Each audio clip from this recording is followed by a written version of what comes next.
Hello, District 5. My name is Dr. Ross, and I am the superintendent for School District 5 of Lexington and Richland counties. And it's an honor that you join me this evening as we talk about a very important series of issues in our community, centering around recent events at Irmo High School. And so I wanted to thank you for joining us. And this really means a lot to us. I believe in a philosophy of a system because we are a system.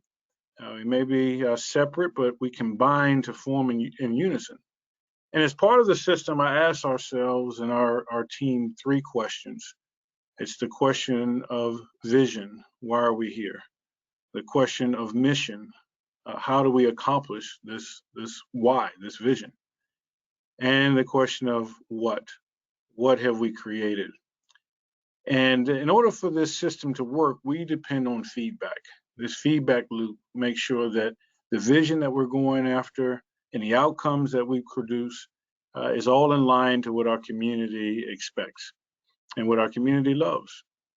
And so tonight is an example of that, where we come to the community for input, for feedback, for suggestions, as we implement new policies and procedures. Now, this feedback helps us to get better. It helps us to improve. I don't believe that you have one plan and one play and that's how it stays. You adjust, you monitor, you pivot. There's power in the pivot, and tonight is about getting feedback on what we're going to do so that we can improve throughout the year. When I asked the faculty and staff at the beginning of the school year, what are these three questions, the vision question of why, it was amazing that they all came back with one united vision, that we love and we grow our students. And it became that vision that we are trying to seek each and every day. I asked the question of how are the children, do all the children feel loved? And until that moment, we have not fulfilled this vision. I also said that it takes a community in order to make this possible. This evening, we join as a community to try to make this vision possible. So how do we do this? Our administrative team and our board has recently adopted our strategic plan with our new mission. And our new mission calls for us to provide all students a challenging curriculum, that we would focus on academic, social, and emotional growth and development. But we would do that in a safe and secure learning environment. And so that's our focus for tonight, providing a safe and secure learning environment for all students.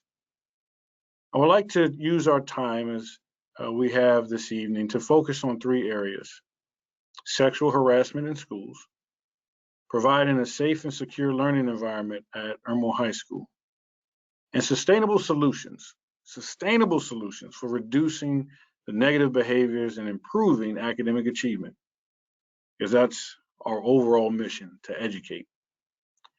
After each one of these items on the agenda, I'm going to pause to ask questions and answer questions and concerns. You can enter your questions in our platform here, and we have moderators who will ask those questions live with me. And I'm going to give as open and honest feedback as I can while protecting the educational rights of our students and the employment rights of our staff. But in doing that, I ask that we come together finding solutions. There's plenty of time for blame, but tonight is not that time. Tonight is about solution finding. As you're aware, we had a walkout, or you may be aware of a walkout that was at Irmo High School on Friday, February 4th. And I showed up on campus at 3:08. Students had begun to walk outside. This incident was covered. There was a point where hundreds of kids, hundreds of students were out front. And the situation got really dangerous as students looked to cross St. Andrews Road. There was a time that I felt that, we have to do something drastic here in order to address the safety concerns. all of the headlines read about safety concerns at our school. What was interesting is that was lost in that in the story was the original reason why the walkout happened in the first place, and that was for accusations of sexual harassment. And this is something that we take very seriously. Sexual harassment is not to be tolerated by students or adults on any of our campuses. These young ladies and young men wanted their voices to be heard about things that had happened to them while at school. I met with student government on Monday as representatives of Irmo High School to talk about their concerns. And they had concerns of general safety and security in the building, but the lion's share of that meeting was about sexual harassment in schools and a particular incident that happened. And we discussed with them our obligations to comply with Title IX, but our obligations as educators to protect every child. We shared with them that we have investigators, Title IX investigators at every campus.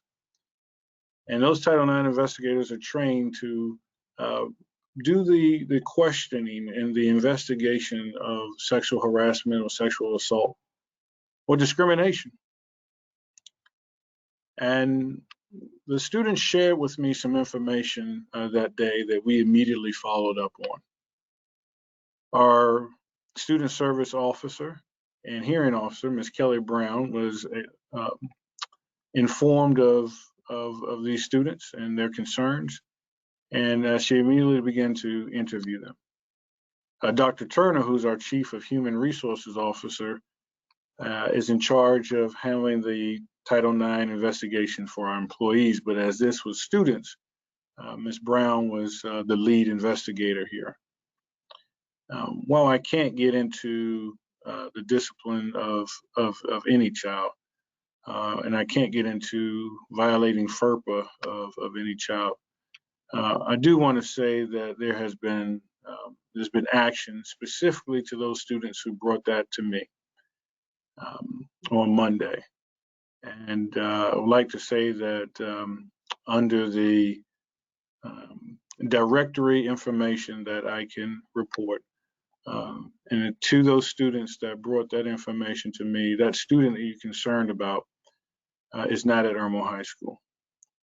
That's all I can give information, but to those students who I met with on Monday, I want you to know that from your superintendent.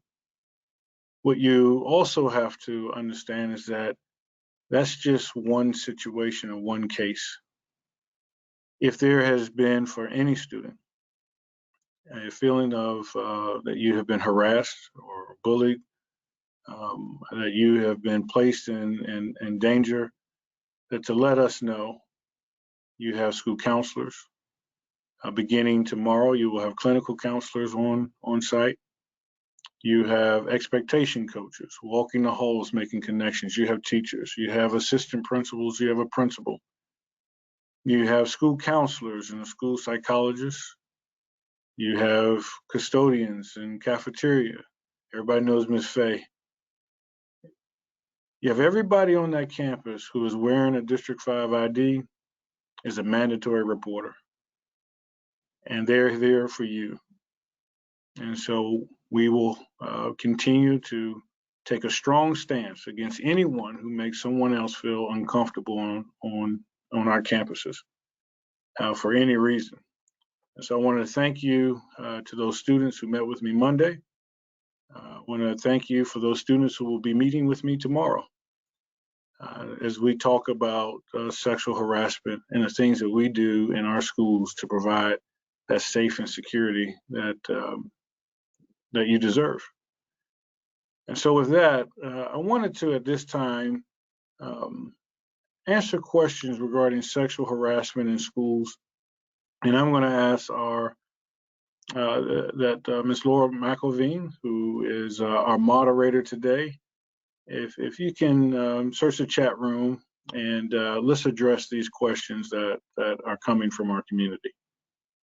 Okay, thank you, Dr. Ross. We do have a question who they are wondering, how does the district plan to deal with these types of sexual accusations in the future? Are there some changes that are being made? I know we're addressing them now, and you made reference to Dr. Turner and Kelly Brown on how to report these types of incidences. So can you talk a little bit about that? This is a opportunity to increase our training for all of our staff. We do the Title IX investigating training in the fall and the summer for all of our Title IX investigators. But there's one thing I would like our community to know that we're going to be working on, and that is when we do our investigations. As we conduct these investigations, we work alongside our law enforcement because as things rise to the level of criminality, we want to work alongside our law enforcement with this. So school district personnel, and we're very blessed to have an SRO at every school. So we work hand in hand with Lexington County Sheriff's Department and Irmo, Richland County Sheriff's Department, and Richland County in order to do these investigations. But we also have an obligation. If something does not rise to the level of criminality, we can still do consequences if it rises to the level to break our discipline code. So as schools, this could be anything from the gestures or the doing it through social media, harassment through social media, inappropriate touching, anything that makes a person feel that they are with unwanted touching or unwanted behavior. And so these are things that we want to increase our training with. We are very blessed also to receive through ESSER funds the access of 9 clinical counselors to help us with those who have been, I don't like to use the word victims, but those who have experienced sexual harassment, sexual trauma, or any other type of harassment, such as bullying and intimidation.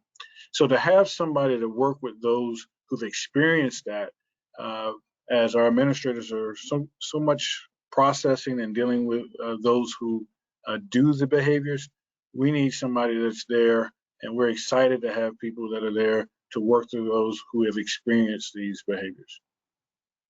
And there seems to be some concern out there from residents and the community thinking that these students or people that may commit some of these or are accused of sexual harassment in school, that the district is protecting them. But can you talk a little bit about that? Because there's procedures that take place when you violate the code of conduct. You know, the district has to stand on law. We're a public body. And so every American is entitled to their Fifth Amendment right, the due process rights. And so we have to make sure that we don't violate anyone's constitutional rights. What we think about a situation is maybe our personal thoughts, but our professional position has to be to go through due process. It is accusation, investigation, determination. And sometimes that process is slower than social media.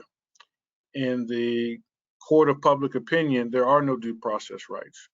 And so school districts have to go through that so that not only that we protect those who have been victimized, but there are consequences for those who have been the perpetrators of these behaviors. I was asked, what would you say to your daughter if that had happened to her? And I would say the same thing to my son. I seek justice, and justice is fairness. And for 180 days, we make that promise in our schools with liberty and justice for all. And so I would ask our community to know that our schools have to follow these due process procedures and that these investigations have to take on. But it's not a protection of a certain person. It's the upholding of the constitutional rights in which we live under. Are there any, somebody wants to know, how are we as a district, are we educating students on what sexual harassment is? Um, Things to look out for, that sort of thing. Are there any new measures in place? That's a really great question. One of the questions we had from the student leaders at Irmo High School was to do more trainings with the students. In fact, the specific recommendation was to bring in the boys and bring in the girls in different meetings and have those talks. And we felt that even doing it small group would work. But I would call on others to assist us. If our churches could have those talks, if our families could have those talks, if our rec centers could have those talks, if our community organizations could have those talks. Let's not let it be just a talk at the school. Let's let it be reinforced at home that unwanted behavior is not okay. And it's okay to say it's not okay. That a lot of people are experiencing sexual abuse, and that comes into our schools, that a lot of trauma is in our schools. And the more we can talk about it openly and not be ashamed of it, the more people will come forward and know that they can be protected. And so as I met with those students, I gave them my cell phone number. And I said, when you come back to school on Wednesday, you text me the moment you feel uncomfortable. And we will act. My children, and I'll say this over and over again, I dropped one off at Irmo Elementary this morning. I dropped another one off at Irmo Middle. And I can't wait to drop them off at Irmo High. And so I'm a member of this community. And I want for your children what I want for my children, for them to be safe and to feel loved and to grow. So what can we do? I think is what the strength of all of us working together. We have resources on our webpage. We have information about Title IX on our webpage, and you can see information that you can use to help. The other thing is utilize the resources that we have. Our social workers with Ms. Jennifer Felkel are an amazing resource. If you struggle to have these conversations, you're struggling to have these conversations at the table within your youth groups or the churches, this is a time that we need to use the additional resources that we have. I know that you addressed this at the board meeting last night, but there's some people that just have some questions about the status of a student. And I know we can't get into specific details about student information, but they wanted to know the status of one of the students that was the center of some of the accusations made by some people, and his status with Irmo High School. The only, under legal consultation, the only information I can give out about that particular individual is that particular individual is no longer a student of Irmo High School. I can say nothing else. Somebody had a question: if people have concerns, should they go to the police themselves? Should they file their own police reports? What would you say to those people? If you have evidence of any crime or any accusation of a crime, please call 911. Don't wait. We have heard about people sitting on evidence, and they will give it to the school. If you know, we're all mandatory reporters, but I think every adult in the community needs to take on that responsibility of reporting it. When in doubt, yes, you can call the schools to do it, but you can also have the investigation started as well. Perfect. I think what we probably can do is move to the next portion, safety and security, because I'm seeing a bunch of questions that deal with that. So if you want to take the presentation that way, and then we can continue to gather more questions. Awesome. So we want to talk about what school's going to look like tomorrow. We've been working very hard to provide a safe and secure building and make those changes at Irmo High School. When we look at the data on safety and security, we see that the majority of the issues, the fights, the disruptions, are happening in the hallways and in the bathrooms. And so we're putting in some protocols. We've done some training and some retraining. We put in new resources over the last 2 days. And so we appreciate the community's patience as we went to these virtual days to put these changes in place. So I'd like to go over a few of them and just kind of give you, some scale, of what we're seeing as of tonight. According to the Irmo High School administration, we have processed 2,525 discipline referrals, with 60 more pending that have to be processed tomorrow. That's a lot of discipline referrals. But to put that in perspective, prior to COVID, in 2018-19, we ended the year with 4,444 incidences, saying that, we're seeing a lot of incidences in school. I think the unique issue that we have to look at is the change from last year to this year. Last year, the majority of our students were on virtual. They weren't in the building. And so last year, it was only a total of 818 referrals all year. So you go from 818 to 2,525 as of now. And that's over a 200% increase. And so seeing that drastic change within a year, we have to be in position to respond to that. We have a lot of students in our building that didn't know the protocols for a year, that were not in regular school for almost 3 years now.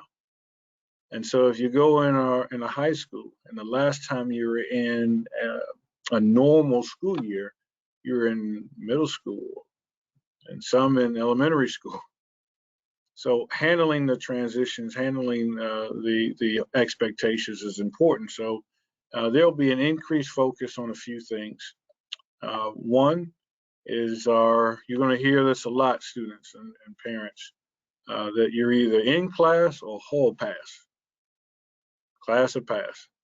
And so we have to know where people are moving throughout the building. If you've been in Irmo High School, especially the older building, the East Wing, it's a labyrinth. There are a lot of turns and in that building, and so when you're in the hallway, we'll be in the hallways too. And we know where you're supposed to be because you're either in class or you have a hall pass. When you will get to school tomorrow, you'll see every teacher will have a hall pass that has their name on it, their classroom number. And so, yes, you have to go to the restroom, you take the pass with you.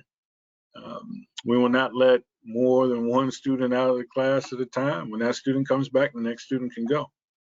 But if that student dominates their time out, then someone's going to go looking for them. But you're either in class or you have a hall pass.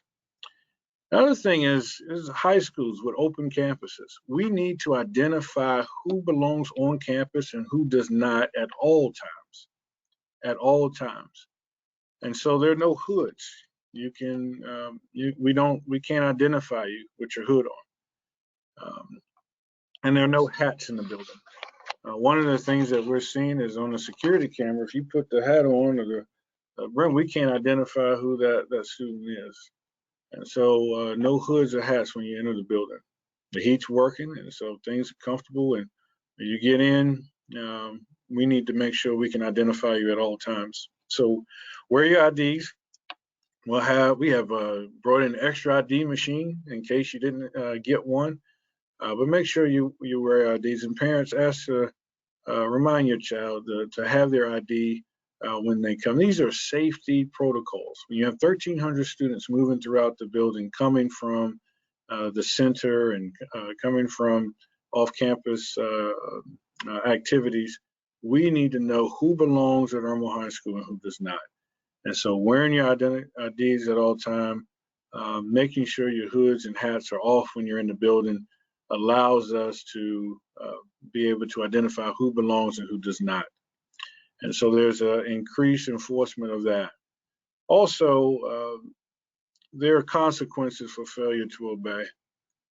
My granddaddy used to say, "I'm gonna tell you one time," and he meant that. He didn't beg over and over again. He didn't repeat himself. He said something one time, and if it wasn't followed, there was a consequence. But the next time he said something, we pretty much followed suit. And so failure to obey a staff member or an administrator is a serious consequence. That's a serious consequence. There's no time to debate things, and we're doing this for your safety. We're not saying that the consequence for, not doing your homework or, being tardy or anything of that nature. But when a teacher asks you have to clear this hall, you have to move, and that student does not clear the hall or does not follow that teacher's instructions, there'll be consequences for that. So there is an actual code in our discipline book called Failure to Obey an Administrator. We want to make sure that when students are in our schools, that authority is in our schools as well. And that authority rests with our trained and certified faculty and staff that are there to make sure every child not only feels loved and protected, but can grow. People complain about structure. And as a former high school principal, that was paramount to me, was structure. But people need it, and they thrive in structure. And so we want to make sure that that's there for everyone. The tardy policy will be enforced. Now, I met with student government, and I met with the teachers, and they shared concerns about the bell schedule.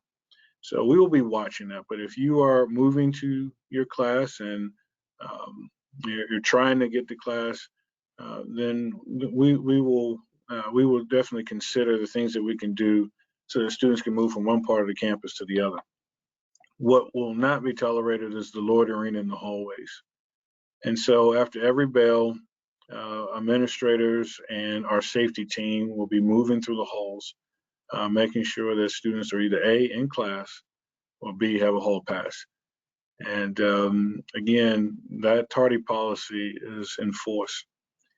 When the majority of your fights and your issues of disruption, vandalism happens in the hallways, it's important to know that that's the time of least accountability. When you're in class, there's a teacher there that knows who the students are, is working with them.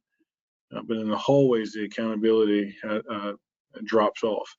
And that's when the responsibility must increase.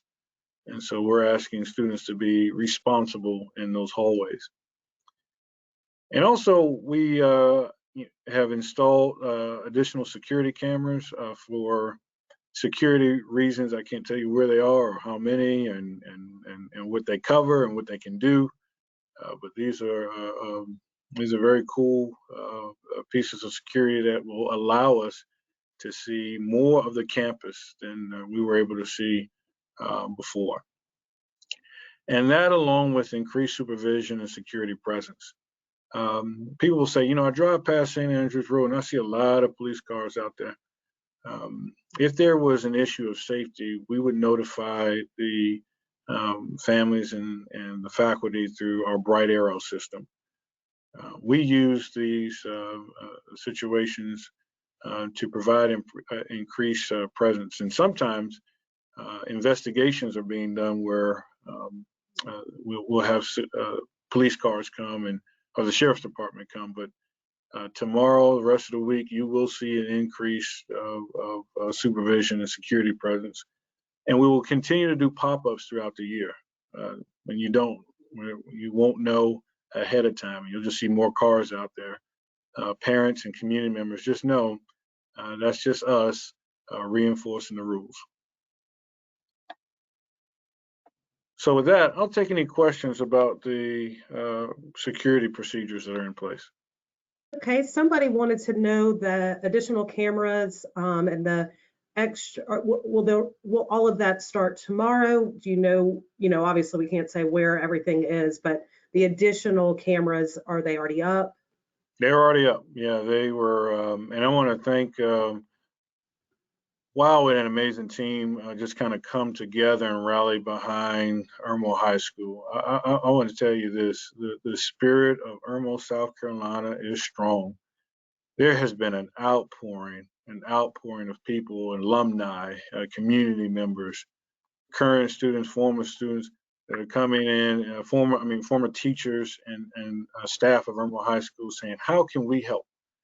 And people have pulled together in an amazing way. It makes me proud to be in District 5.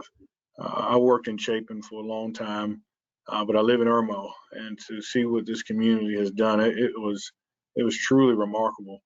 And so we were able to come in. We had architects there. We had people working since Friday night, Saturday, Sunday, Monday, Tuesday.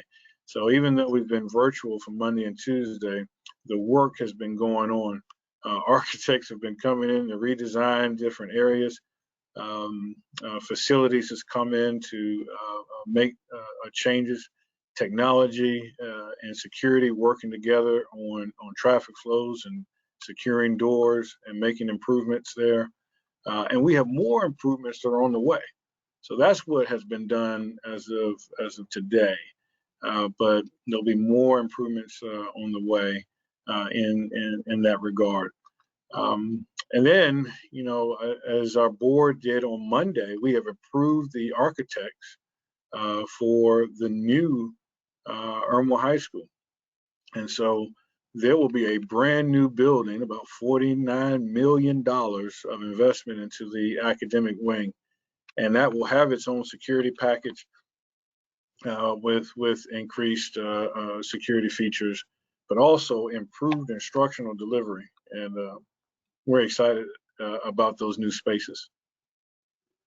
And I think we can't really talk about safety and security without mentioning our Stop It app. So I don't know, Dr. Ross, if you want to just refresh everybody on the call about what our Stop It app is and how it can provide some safety and security for students that's completely anonymous. Laura, I want to thank you for that. That is, ever wonder how we get our tips and how we have eyes everywhere.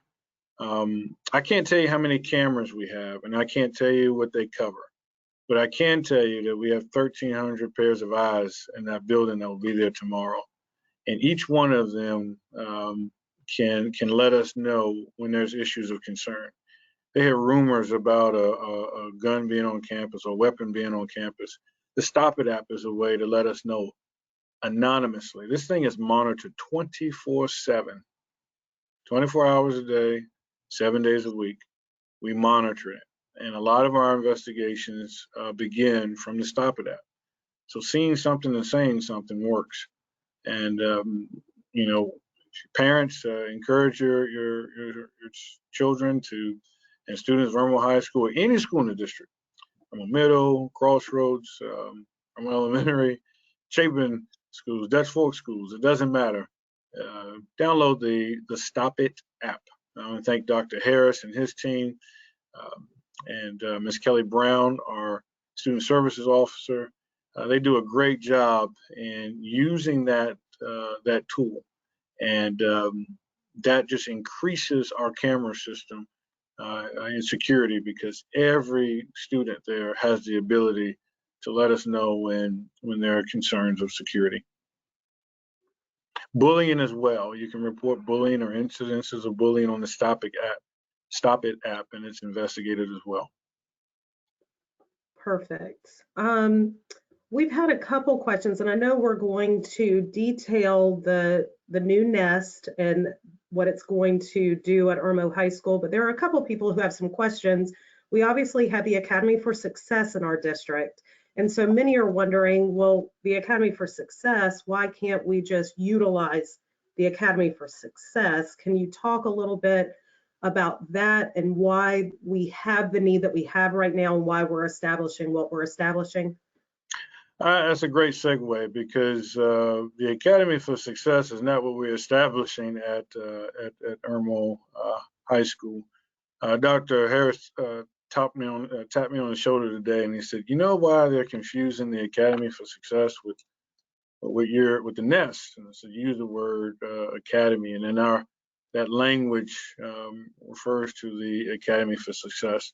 So to clear up any confusion, I want to explain what I've been talking to the board about for some time, and that's really mitigating these classroom behaviors. And we've seen through COVID a spike, and this is not an Irmo problem. So it does pain me a little bit that, Irmo High and Irmo Middle, these schools get these negative connotations because of what they're dealing with. All of our schools are dealing with spikes in discipline. We just have in the eastern area of our district, dealing with high proportionalities of students who need. I think it's important to note that this is more than an Irmo High School issue, that we have to recognize that this is what we see in our community. And we, as community members, and people talk about schools and school districts, it's 2,600 community members who are working with our children. And that's who we are. We live in your community, we shop with you, we worship with you, we live in your neighborhoods, and we're coming to address this. But there's new realities. We're seeing different levels of behaviors in students. Now, we see students that need no interventions whatsoever. They're kind of green. If we were to use our COVID mitigation framework to describe their behaviors, they come in, they do exactly what they're supposed to do. They're going to have their pass, they're going to be on time, they're going to do their homework. Those students we kind of characterize as green. Then we have students who they'll come in, but if there's space to get out of line, they'll take that avenue. And those students need to be prompted to get back on task. And so when a teacher or staff person tells them what to do or gives them instructions, they immediately follow instructions. Those students are yellow. They need teacher interventions to do the right thing. But more and more, what we're seeing are students that are orange. They need school interventions. The teacher tells them, this is what you need to do, this is how you need to behave, and they don't necessarily listen to the teacher. They talk back to the teacher. They may use profanity towards the teacher. And so that's when the school principal comes in. That's when the assistant principal comes in and gives school level interventions. But what are we seeing now? With the increase of issues that we see from mental health and behavioral issues, from social issues with housing insecurity, job insecurity, food insecurities, with all of these things and these traumas that are in our school, we're seeing a lot of red. We're seeing more and more students who need district level interventions. And so the school administration is dealing with the reds. They're dealing with the expulsions and the multi-day suspensions and the ISS, the investigations. And because of that, there's not a lot of focus right here. Those administrators are if you walk the halls of Irmo High School, you see those administrators, they're running all day, every day. And they keep coming back and they're running all day, every day. But they're dealing with issues in the red. And so I thought about what if we could have an intervention at school for students before they got the red, before they became candidates for expulsion, before they were up for multi-level suspensions. And if you work in schools, if you talk to these educators that live in our community, they'll tell you, we know who's going to turn red. What if we can get them now? And that's the nest. It's talking to those teachers at Irmo High School and saying, you know who's turning into a red. You know them before they become that, before they become, they do something to be expelled, before they do something to be suspended, before they get into these negative behaviors, before they become quote unquote bad children, because I don't believe in bad children. I believe in children in bad circumstances. Before they get there, what if we could intervene? What if we can create an environment that meets their needs so that they can meet our expectations? What if we use what we saw works, like the research says that if you address the root causes of the behaviors, that it would stop the negative behaviors? We're not bringing in anybody to the nest. These are Irmo students at Irmo High School. We're trying to stop it. We see these pipelines and we're putting in an intervention right there. We're filtering it right there. We're meeting those needs right there.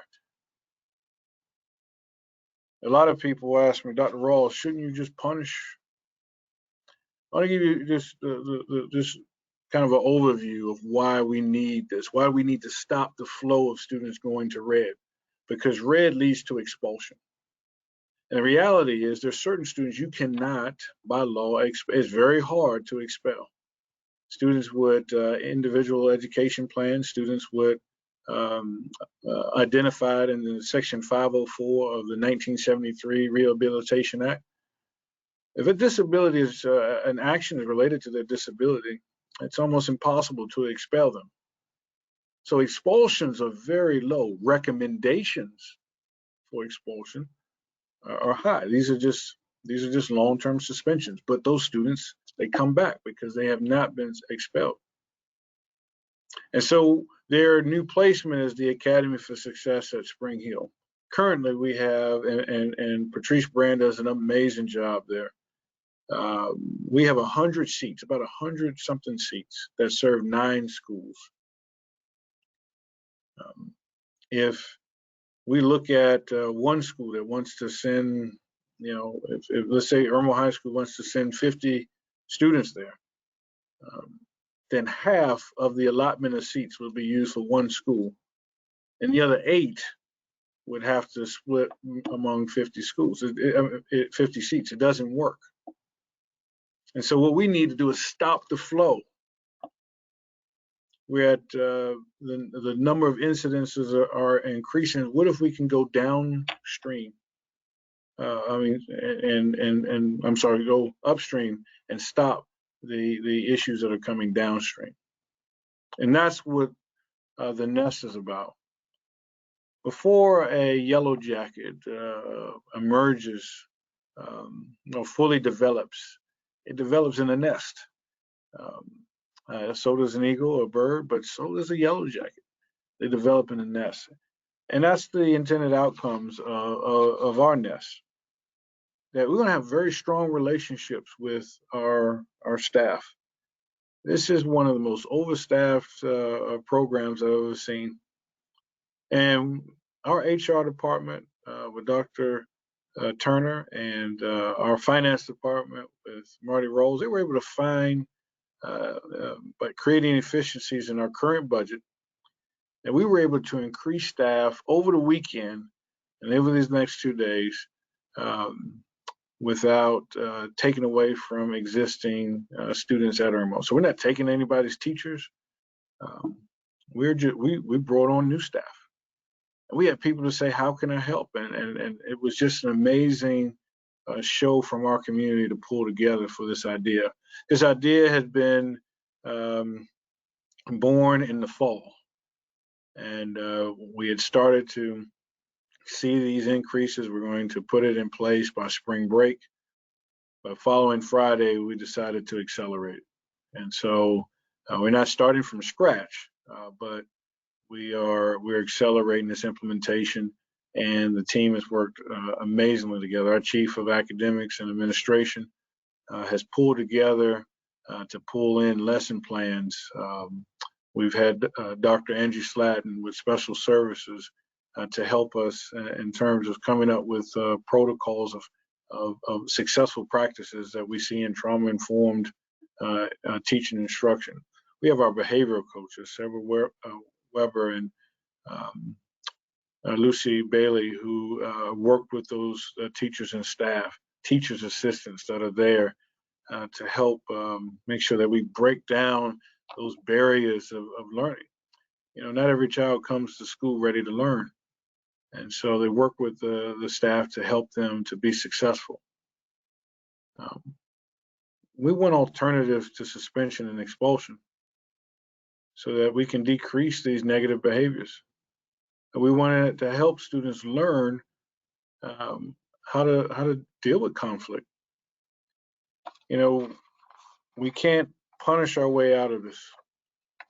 Again, there are students under federal statute that cannot be expelled. Now, if you commit a crime, then yeah, that's different. You're removed from school, so that's not tolerated. But the think that we can just take all of the students and forever remove them, it's a fallacy. But what we can do, we can go upstream, and we can stop. We can stop the flow. We can make a difference in those lives. We can transform. The majority of the students that have been identified are ninth graders. Again, the majority of the students have been identified for issues with discipline or attendance or academics. These are ninth graders. And, when was their last normal year? And so we're excited to have something that will let them be successful. We're even talking about plans and when they are successful in the program and that they get blazers that are yellow and they earn their yellow jacket as they go into Irmo High School. But these are Irmo High School students.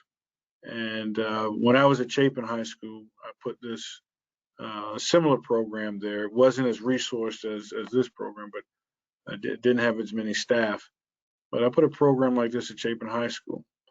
And what we saw is that we set these expectations for self-regulation, that we didn't punish because that doesn't necessarily work with all students. We disciplined. Discipline means to teach. And so in this program, the students of Irmo High School, they'll come to class. There's 3 expectations. Come to class, do your part, celebrate growth. Come to class, do your part, celebrate growth. They'll grow on Wednesday. They'll get better on Wednesday. They'll come home better on Wednesday because we are identifying those needs. They'll join in circles with their teachers and the teachers' assistants and expectation coaches and clinical counselors and special ed education teachers and art teachers and business teachers that are all committed to working here. We have people in the community that are saying, I want to be a mentor for someone in the nest. I feel like I can help them. And as we get down in our COVID mitigations, they'll have speakers that'll come in. We hope that people may want to host them when they get their yellow jackets at one of their places of business. These are our children. They're not coming in from anywhere else. They're a part of Irmo, South Carolina. And we're going to do something very innovative to stop them from going to red, to get them to be successful. And so we're excited about what they'll have in the nest. And we thank the teachers and the staff who volunteered. Some were voluntold, but volunteered to be a part of this, and we look forward to what we see not only tomorrow, but throughout the year. And to that end, our staff did a training today. Here's them at their orientation, learning about the protocols. We have teachers and assistants to the teachers. We have clinical counselors. And a lot of this thanks to the ESSER funding that allowed us to bring in additional staff so that we weren't taken away from any student at Irmo High School. We weren't interrupting any of the other schedules. So we're excited about that. Our social workers will be available. Students bring in a lot of issues, especially on Mondays. A lot of things that happen over the weekend come to school, and to have somebody there that is aware of what happened in the community and can work with our students and staff to try to mitigate some of these issues. We're excited about that. And then we have expectation coaches, and I thank our expectation coaches. And I want to thank our school board for believing in this philosophy enough to allow that funding for these expectation coaches. This is their dad on campus, their mom on campus, their auntie or uncle on campus, someone that builds relationships, that supports the teachers, and that makes connections with families. This is where we are with schools. It was a time in schools you did reading, writing, and arithmetic. That time is past. School is changed. In order to even get to the educational needs, you have to start with providing the physical safety. And so we have SROs and security team that'll be there to make sure that we can provide this continuum, this umbrella of protection. We have our nurses and our assistant nurses, our float nurses there to make sure that we are providing for the physical health of our students. We have our social workers that are there to address those social needs, housing insecurity, food insecurity, abuse, and trauma that's there. And those social issues affect mental health. So to have clinical counselors and school counselors, this School Counselors Week. So we celebrate them because they help break down those barriers that stop a child from learning. I was talking to them, one of them, on my way leaving Irmo High School today. He said, Dr. Ross, I want you to watch Paper Tigers. I haven't watched it yet, but I'm going to watch it. He said, I want you to understand what you're dealing with when we talk about mental health, just how much of a disruption that is. I'm so glad we have those resources in our schools today to help break down those barriers. Because those barriers unmet create behavioral issues, create opportunities where those students act it out because they don't have the skills in a position to be successful with struggling mental issues. And so with our behavioral coaches and our expectation coaches, we can address, with our assistant principals, address these behavioral issues. And when all of that is addressed, when all of that is taken care of, then we have to deal with academic readiness. That we have students that are 7 years behind in reading levels. High schoolers with elementary school reading levels. And sometimes acting out is just to protect yourself from feeling ashamed about not being able to read the material that we hand you. So we have spaces in the nest where we can adapt the reading material to their specific needs in a safe environment that'll help them grow. I told our board right now in our entire system, grades 2 through 5, that 60% of our elementary students, grade 2 through 5, are not on pace to read to meet their reading targets at the end of the year. 63% of students grades 6 through 8 are not on pace to meet their reading target, by the end of the year.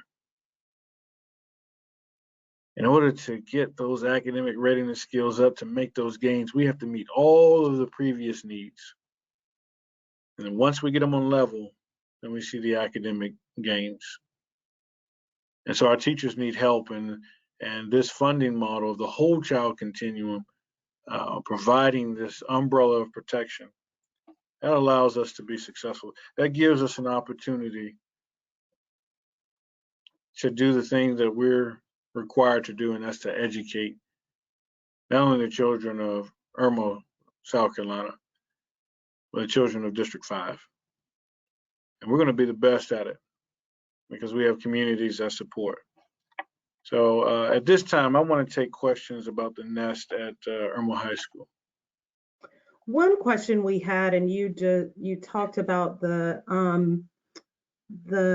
expectation coach. Can you just let people know exactly what their role is and what they do? Awesome. Expectation coaches come from the elementary school. I at a high school didn't really know what an expectation coach was.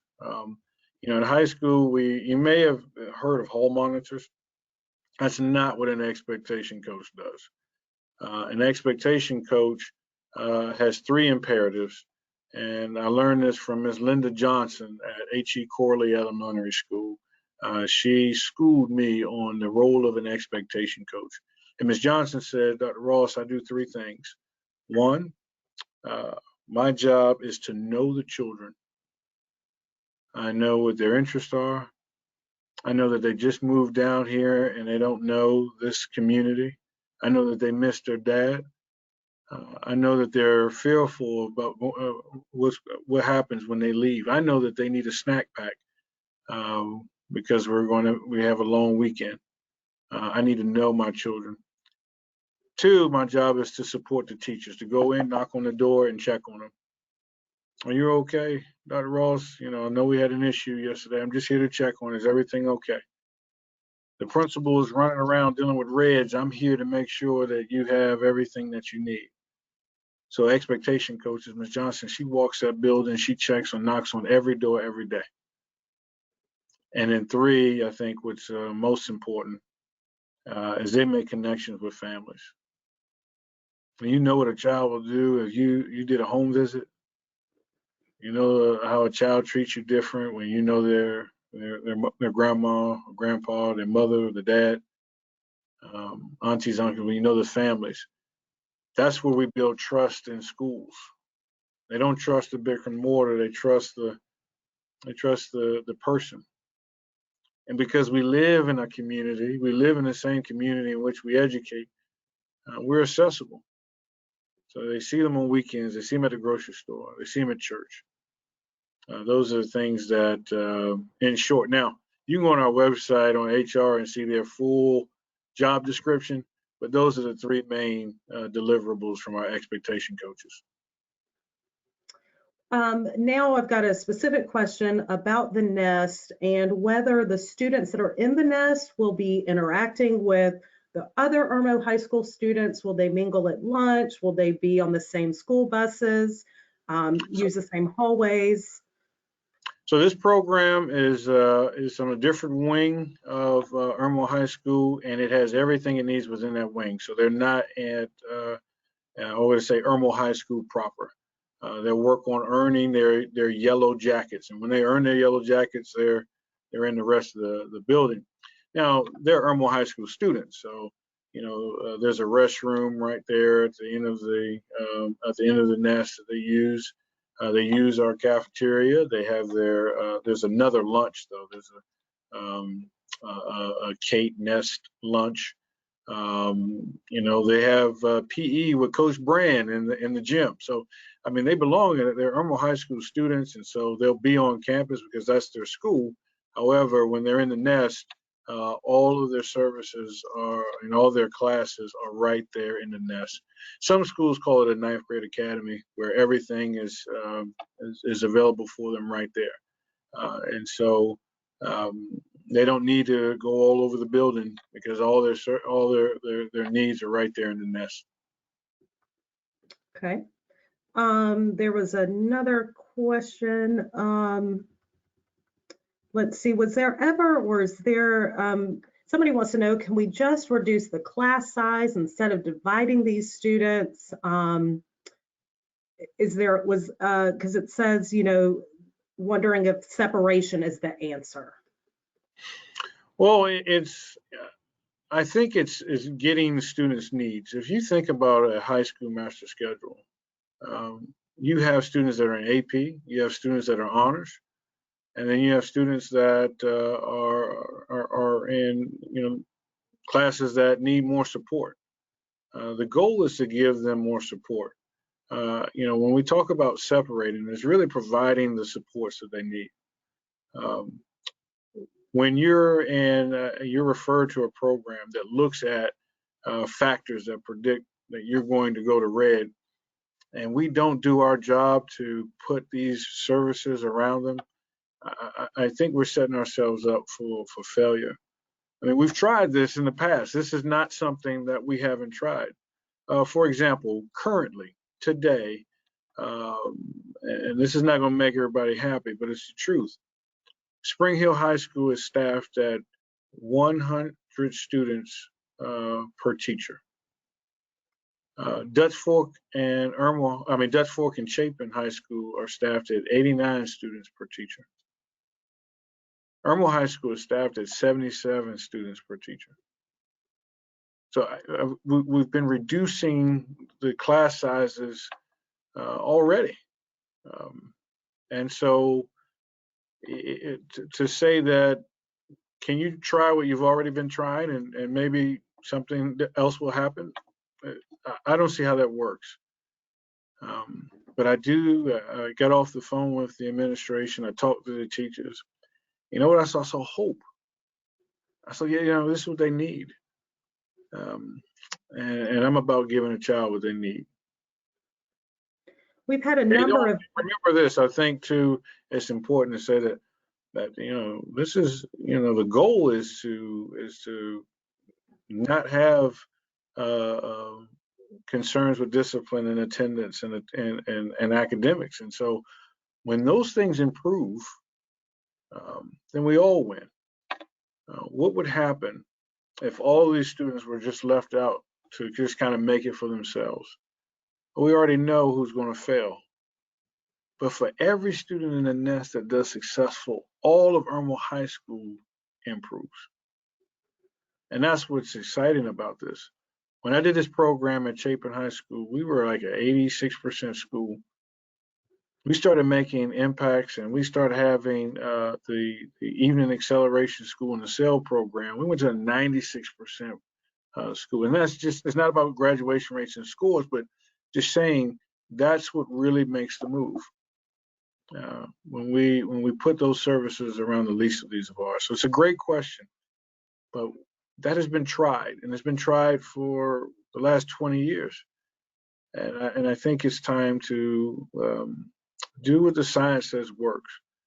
Meet these children where they are, and we don't have a lot of resources. So if we can intentionally put those resources where the greatest need is, then I think they will do an amazing job. And we've had a couple of people ask a similar question. Wondering, is this something that will, because there's, obviously there's some concerns maybe at some of our other high schools and some of our middle schools. Is this something that could be utilized in some other schools other than Irmo High School? Well, like right now, when I was principal of Chapin, I put it at Chapin. So it has been at Chapin for 10 years now. So it's not as big, but in fact, the director of that program received a grant last night at our board meeting for that program. So that program has been in place maybe 15 years at Chapin. If I'm thinking back, well, time is getting, so let's just say at least 10 years. So it's already been at Chapin High School. It's called SEL. Here, it's Yellow Jackets in Irmo. So a yellow jacket develops in a nest. And so it's called the nest here, but it's already, so what I really feel bad is that, if you're in Dutch Fork High School, Dr. Gary, he needs these resources as well.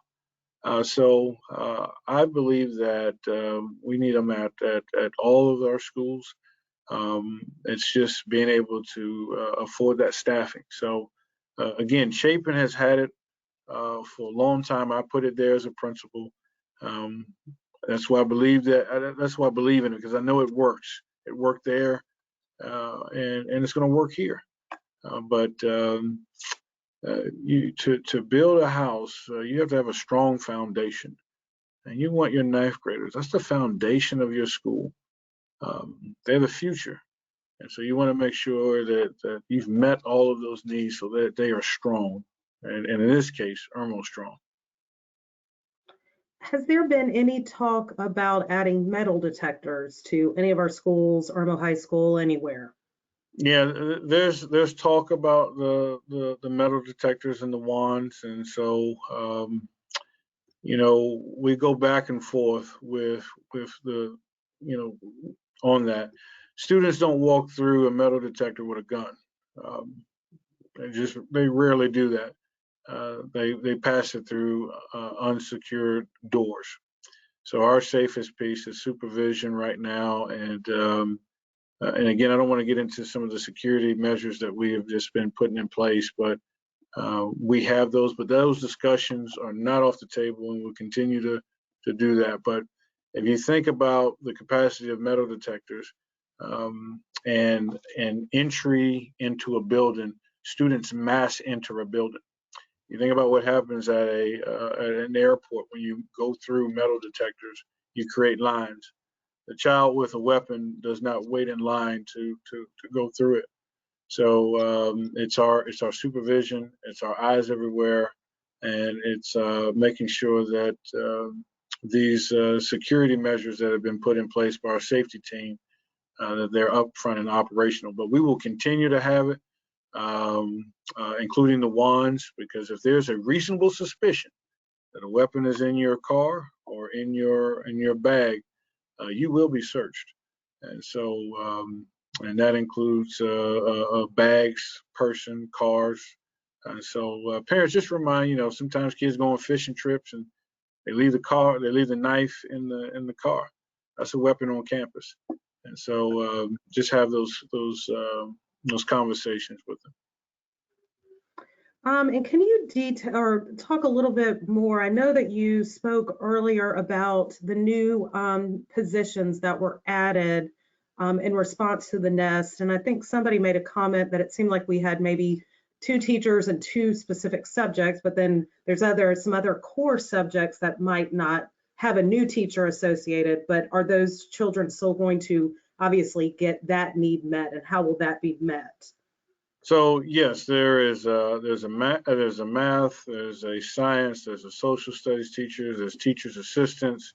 I think the only thing that we're looking for now is English, and so we're currently working with ESS to get a certified English sub until the English teacher arrives. Okay, and somebody asked, what do you need from parents? What do you need from the community? What do you need from businesses? What is something that all of these different groups in the community could help in this process? Well, I'll tell you this. First and foremost, support your schools. And when I mean the school, there's 3 definitions I think we need to make sure they're clear. Learning, which is acquiring new knowledge and skills. Education, which is the system in which we deliver teaching and learning. And then schools. Schools are the community of learners. And right now, there's just this active attack on our schools, on our community of learners. We wouldn't, with a child that's struggling or going through something, we would not ridicule them and call them names. We would lift them up. We would ask, how can I help as you're doing? And so there are a lot of great things that are happening in Irmo, South Carolina, and Irmo High School. Continue to remind people of just how great that school is. And I think, just listen to your children. There are things that they're struggling with, and sometimes those things are only resolved at school. But have those conversations with them. Also, we thank you. We're going to, as we see these COVID numbers drop down, opening our doors to our volunteers. And so we'll put information up about how to become a District 5 volunteer, where you can come in and mentor a student and be there for them. Everywhere I've gone around the country and talked with school leaders, I found one thing to be certain. The stronger the community, the stronger the school. Let's be Irmo strong as a community and watch what Irmo High School will do. We have another question here. Will the district or school board reach out to state government to get more resources that can go into the neighborhoods and provide support? That's a beautiful question. In order to win this, in order to have a shot, we have to be in the community.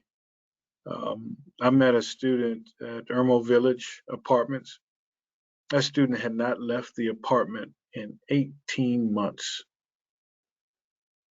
In 18 months. Only to go out maybe on the landing of the apartment to play with a friend. That's one of our students. We see students that don't have access to recreation, don't have access to reading material in summer camps. And I'm not trying to bring my personal thing into this, but I started a foundation. I raised $58,000 of money to raise so that students in Harbison Gardens and Irmo Village would have free summer camp. And we, with Dr. Alonzo Johnson, we were able to provide free summer camp for students so they could go to Seven Oaks and they could go to Saluda Shoals, that we could work on literacy and reading. The stronger our community, the stronger our schools. In this one apartment complex, there's 180 something units, 700 residents, and 300 of those students are under the age of 12. 144 of them are teenagers, and there wasn't access to a playground or pool all summer. They were outside of, on the edges of Columbia, so there's not a lot of recreation service for them. They're outside of the Irmo Chapin Recreation Commission, so we couldn't get a bus to them. And so community members came together. We got a bus so that we could take them to summer camp. You know that, like, we have the average school day that is 6.92 hours in the state of South Carolina. 6.92 hours for 180 days. You add that all up, that means for 21% of their year, of their waking hours, the hours that a child is typically awake, that's the time that they're in school. 21% of their learning time is in school. So that means 79% of their learning time is out of school. And with COVID, that has increased. So if 79+% of their time is out of school, then we need community services to help our children get a shot. Everybody says, what are the schools doing? What are the schools doing? And we're going to pull our weight. But if that child is in the community 79% of their learning time, then that's how you can help. I asked in the Irmo News and Lake Murray News that we promote wherever you meet a child, at the church or at the, and I recognize everybody's going to be there, but at the rec center or in your house as a grandparent or parent or community, wherever you meet them, encourage reading at least 20 minutes a day. It adds 1.8 million words to the vocabulary a year. And it said that over time will put a child in the 90th percentile in standardized tests. It's not about the test, it's about the learning, because that's what we're about. Literacy is life, and it's the most we can do is promote and provide a child an opportunity. There are groups out there willing to provide the instructional after-school services, the summer camp services, weekend camps. There are groups out there in our community willing to do that. They just need somebody to sponsor a child. You know, to go to a local rec center, to go to a daycare, to go to an after school and say, how much is it to sponsor a child for after school? You don't have to give it to the school. Give it to one of these these groups in the community and say, I'm gonna sponsor 2 kids for the summer. I just wanted to go to someone that needs that to be successful. Sponsor a kid for that 79% time, we'll take care of the 21%.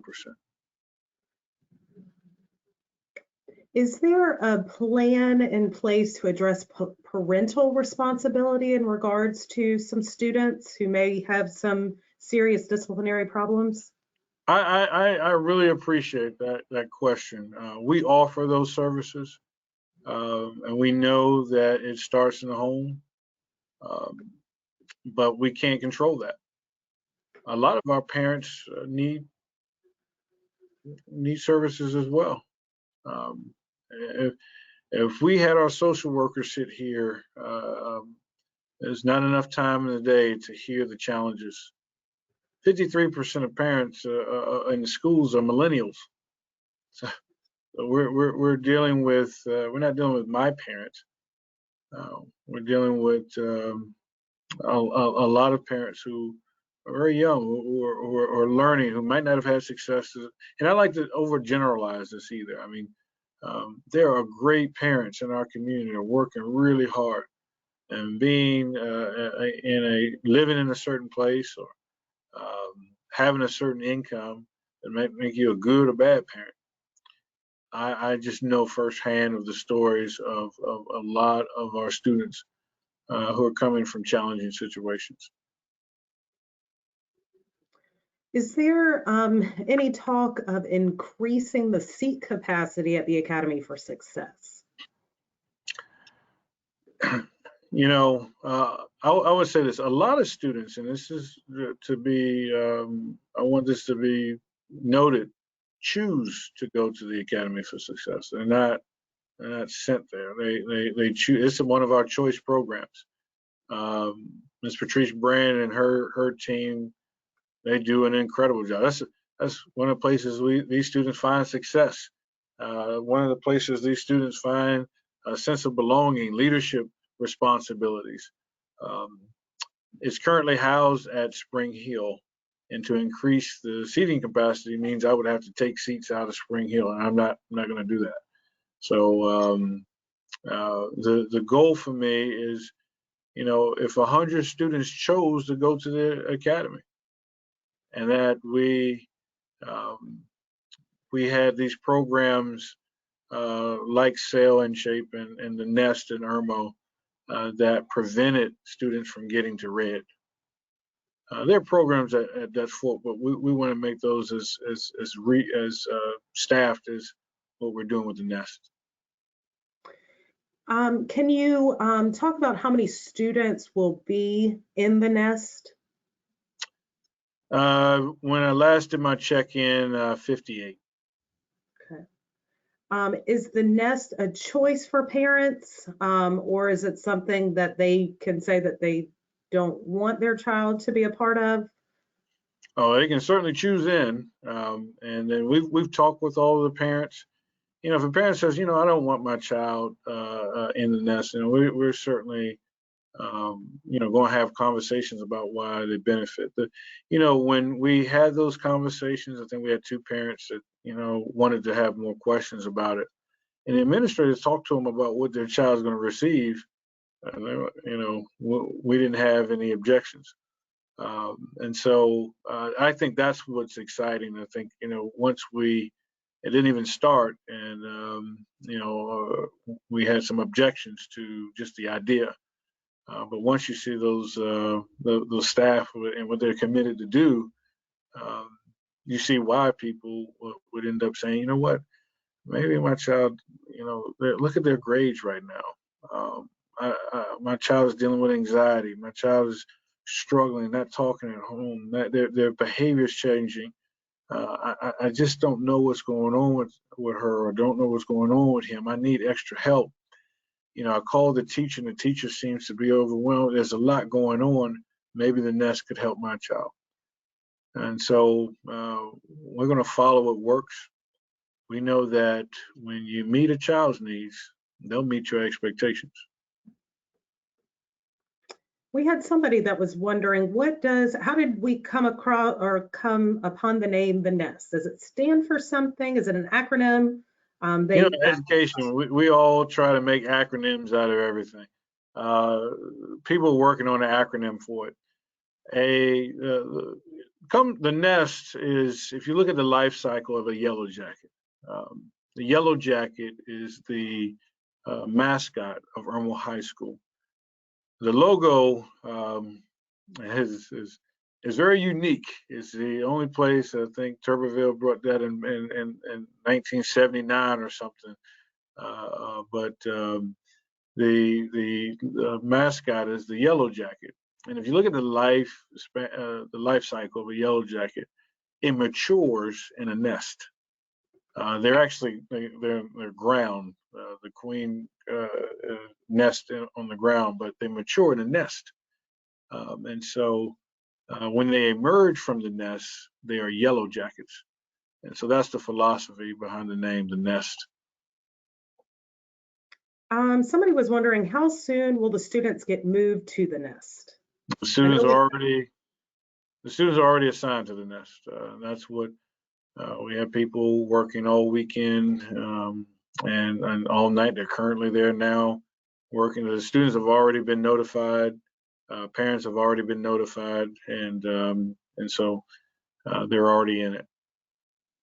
And I don't know if you know this answer, but the student teacher ratio for the nest classes, I know you said we've got about 58 kids or so. Do you know So the it's student teacher designed. ratio? Yeah, good question. It's designed to be max 14 to 1, maybe 15 to 1 now, but no more than 15 to 1. So we build them at 14 to 1. What's interesting is that they have kind of modified schedules. So some classes are what we call skinnies. They are 45 minutes long because you don't engage for a whole hour and a half or 90 minutes. Some classes are 90 minutes. Classes in the afternoon like PE and physical education seem to be a little longer. And so some are adaptive learning classes where the computer technology kind of looks at what that individual, so you can have 14 students sitting in a computer lab giving 14 different lessons. So but no more than 15 to 1. Okay. Here's a good question. Will the staff address students tomorrow on the new procedures about the nest? And I guess we also had another question about, some of the other students at Irmo High School that are not part of the nest. And will they come in contact with those kids as they're traveling to their classes throughout campus? No, here's the thing. You won't know who a nest student is, right? You won't know. I mean, it's a student. The student's a student. So when a student goes to class at a certain room, they're going to class in that room. So the students in the nest is not it's almost like a freshman academy. It's in a separate part of the building, and there's no need to travel throughout the entire building because all of their classes are in one area. But they're Irmo High School students. And so, you don't know that that's a student in the nest. That's just students that are in that one part of the building. Now they have a separate lunch, but they'll ride the bus together, and they'll be at pep rallies with everyone, and at the football game. And so we have to kind of get away from stigma, putting stigma on kids. This is really where we can concentrate those services. Remember, these students aren't read yet. It's to stop them from being read. It's very clear now. Students who violate that discipline code, they are suspended. There are recommendations for expulsion. There'll be students who push back on the plan tomorrow. I have 2 buses just sit outside, and students who do not want to follow directions, they'll be on the buses and go home until they're ready to follow directions. So, I believe to have the loving hand, but also to be firm. And if you provide that structure, students appreciate that. So I don't want to put a stigma behind kids in the nest. These are kids that these are Irmo High School students at Irmo High School. But they'll be served in they're getting amazing support in one part of the campus. So there's no need to travel all over the campus. And because of their bell schedule, they have another lunch. They have a lunch with the center, students from the CATE Center, from the Center for Advanced Technical Studies. And I think tonight we have gone over a lot of information, from safety and security protocols in our district to what this new program, the Nest, is at Irmo High School. So if anybody joined late and missed, this is all being recorded, and we will share it on the district website and on the district's YouTube channel. So please stay tuned for that. And if there's any other questions or concerns, just email communications@lexrich5.org, and we will get your question submitted to the person that can answer it. And I'll let you wrap it up, Dr. Ross. Well, thank you so much for being our amazing moderator and going through those questions. Thank you to the community for believing in your children and supporting your children, because they're ours. My neighbors' children are like my children, and that's what makes us a community. That's what makes us strong together. And so I'm excited about what's in place. Tomorrow, all students will have those expectations shared with them by their teachers, and the teachers are ready to get to the good work of teaching and learning. On Friday, we heard and saw kind of the tipping point of safety and security issues. And Friday evening, I debriefed with the administration and the executive team on what we were going to do for this week. And in casting the vision, I wondered, did everyone see it? Did everyone understand what we're trying to do? And as I left, Michelle McCoy, the registrar there, an alumni, she stopped me and said, "Dr. Ross, we got this. We got this." And I was very encouraged. And the staff keeps telling me, "We got this. We got it." They see the vision. They see the need. They're members of the community, but they go to this school every day to make this mission a reality. And they say, "We got this. Support us, but we got this." And I would ask our community to support them as well, to encourage them, because these are our students. Some are crying out, and they just need to be heard. It was in that meeting when we had staff here till 6 p.m. on Sunday working to create these protocols, this nest, these hall passes. And Ms. Carlson stopped me and she showed me an image. This was of the first graduating class of Irmo High School. She has it in her office. And in there, first row, second from the right, is her grandmother, who is valedictorian, actually. This is 1932, I believe, when the state issued the first diplomas from Irmo High School. And she was a valedictorian, and she recently passed at the age of 105. And so when you think about 1932, and this graduation class will be 2022, that's 90 years from this point to that point. And I asked Coach Whipple, I said, what is it about Irmo that what is it that binds people together? And he said, it's the pride. And so when Ms. Carlson showed me this image and told me about her grandmother, I could see why she was there on the weekends, why she's staying there late tonight, while she's building the nest, while she's while the staff is working hard to make this work, while everybody's pulling together. I see why they're doing it now. Irmo is more than the building. It's in the blood. That's where the pride comes from. And so I took a picture of this to let the kids know that Your roots go back 90 years of graduating excellence. And I look forward to when the 90th class of Irmo High School crosses. That same pride that started at this day will live through them. And so we thank you for carrying Irmo pride. We thank you for being here this evening to find out what's going on in our schools and ways that you can help. And I believe that if we meet the needs of all students, the whole child, and provide them that umbrella of protection, they'll shine in the rainbow of success. So we thank you so much, and we look forward to an amazing day at Irmo High School tomorrow. Thank you and have a great evening.